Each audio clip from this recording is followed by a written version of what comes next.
IAS या PCS examination में questions जो पूछे जाते हैं, उन क्वेश्चंस में जो टर्मिनोलॉजी यूज होती है, उन टर्मिनोलॉजी को ठीक से समझना बहुत ज़रूरी है। अगर आप उन टर्मिनोलॉजी को ठीक से नहीं समझेंगे तो आप क्वेश्चंस पे अपनी पकड़ जो है ढीली छोड़ देंगे और उसके वजह से आपका आंसर जो है, चाहे प्रीलिमिनरी हो, चाहे मेंस हो, चाहे इंटरव्यू में हो, वो आप जो है फिर ठीक से उचित तरीके से जवाब नहीं लिख पाएंगे, नहीं दे पाएंगे। तो ऐसी टर्मिनोलॉजी को मैंने थोड़ा सा कुछ कलेक्ट किया है और आपके सामने मैं लेके आ रहा हूँ। उसमें पहला टर्म है एक सतत विकास। इंग्लिश में इसको सस्टेनेबल डेवलपमेंट कहते हैं। तो सतत विकास का क्या मतलब होता है? ये शब्द आए दिन सरकारी कार्यालयों से लेकर के और कॉरपोरेट जगत से लेके हर जगह ये शब्द यूज होता है, सतत विकास, जिसको इंग्लिश में कहते हैं सस्टेनेबल डेवलपमेंट। इसका मतलब सीधा सीधा है कि विकास की परिकल्पना, विकास की बातें इस तरीके से की जाए जिससे आगे आने वाली पीढ़ी, जो फ्यूचर में जो हमारा वंशानुगत पीढ़ी दर पीढ़ी जो लोग आएंगे हमारे बाद, उनके बाद, तो विकास की परिकल्पना इस तरीके से करना जिससे आगे आने वाली पीढ़ी को कोई क्षति, कोई नुकसान न हो सके। यानी ऐसे विकास की रूपरेखा बनाना जिससे वर्तमान के साथ साथ भविष्य की उम्मीदों पे, भविष्य की ज़रूरतों पर भी हम खरे उतरे और हमारा जो विकास है वो किसी तरीके से आगे आने वाली पीढ़ी के लिए नुकसानदेह साबित न हो। इसको बोलते हैं सतत विकास, सस्टेनेबल डेवलपमेंट। क्लियर है? जैसे पर्यावरण के क्षेत्र में अगर आप ले लें तो पर्यावरण के को प्रोटेक्शन इस तरीके से की जाए, अगर विकास करना है, रेल मार्ग या सड़क मार्ग या कोई बिल्डिंग बनानी है, तो पेड़ों की कटान को, एनवायरनमेंट की क्षति को पूर्व आकलन करके इस तरीके से उसकी रूपरेखा बनाई जाना चाहिए जिससे भविष्य में आने वाली पीढ़ी को कोई नुकसान न हो और उसकी भी जीवन यापन सुंदर और सुरक्षित ढंग से चल सके। तो ये है सतत विकास।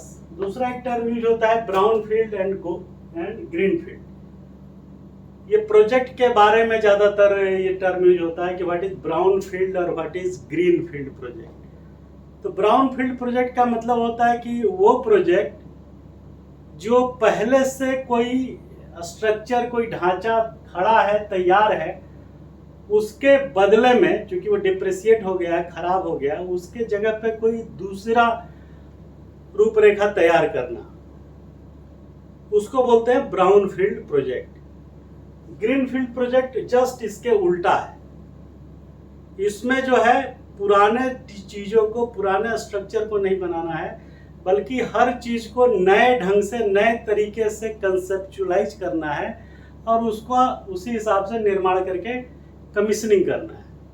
तो ब्राउन फील्ड में पुराने को ठीक करना है, ग्रीन फील्ड में नए सिरे से हर चीज नई तरीके से, क्योंकि पुराना वहां कुछ भी स्ट्रक्चर नहीं है। तो दोनों में ये बेसिक डिफरेंस, ये टर्म बहुत यूज होता है हर जगह। तीसरा एक टर्म है गोल्डन आवर।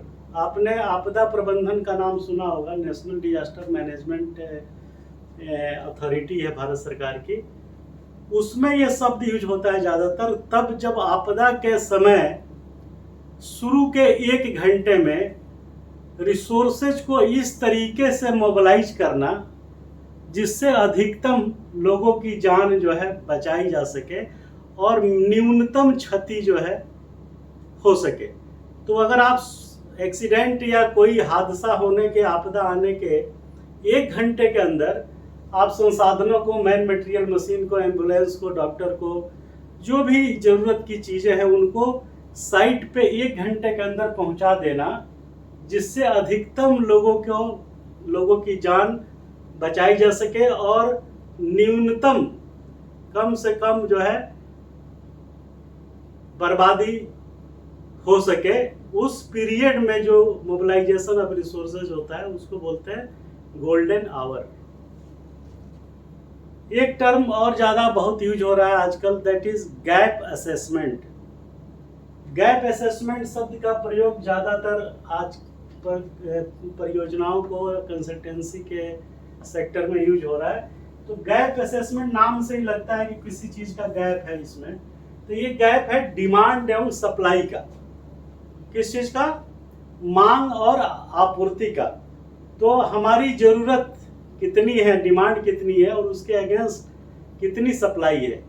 तो ये है गैप असेसमेंट। लेकिन इसको समझने के लिए आपको ध्यान रखना पड़ेगा कि ये गैप असेसमेंट जो डिमांड और सप्लाई का अंतर है वो किस क्षेत्र में, इंफ्रास्ट्रक्चर के क्षेत्र में, आधारिक संरचना इंफ्रास्ट्रक्चर के क्षेत्र में जो डिमांड है और उसके बीच जो आपूर्ति है कम है या ज़्यादा है, इस चीज का असेसमेंट करना कहलाता है गैप असेसमेंट। क्लियर है? नेक्स्ट है एक वर्ड गो ग्रीन करके। आजकल ये बहुत शब्द यूज हो रहा है, गो ग्रीन। गो ग्रीन का मतलब है कि हमें ऐसा एनवायरनमेंट, ऐसा सिचुएशंस क्रिएट करना है जिससे पर्यावरण को न्यूनतम क्षति, जीरो क्षति, कम से कम क्षति हो सके। चाहे वो ऑटोमोबाइल सेक्टर में है गो ग्रीन, बैटरी ऑपरेटेड गाड़ियां चलाना, या ऐसा कोई एक्टिविटी जिससे प्रदूषण फैल रहा है, चाहे वायु प्रदूषण हो चाहे जल प्रदूषण हो। तो ऐसी गतिविधियों को बढ़ावा देना जिससे पर्यावरण की क्षति कम से कम, न्यूनतम, जीरो, शून्य पे हो सके, उस गतिविधियों को कहते हैं गो ग्रीन। ये सब टर्मिनोलॉजी बहुत जरूरी है जानना। अगर आप इन सब शब्दों का मतलब नहीं जानेंगे तो आप ना प्रिलिमिनरी, मेंस और इंटरव्यू या कहीं डिस्कशन में आप समुचित ढंग से बेहतर तरीके से जवाब नहीं दे पाएंगे। तो ये सब शब्दावली जहाँ भी मिले आप इसको गूगल कर लीजिए। मैंने तो जस्ट एक रेफरेंस के तौर पर हाईलाइट किया। तो ये बहुत ज़रूरी है आपकी तैयारी के लिए, आपके अंडरस्टैंडिंग के लिए, ताकि आप अपने मंजिल में सफल हो सके। Thank you very much.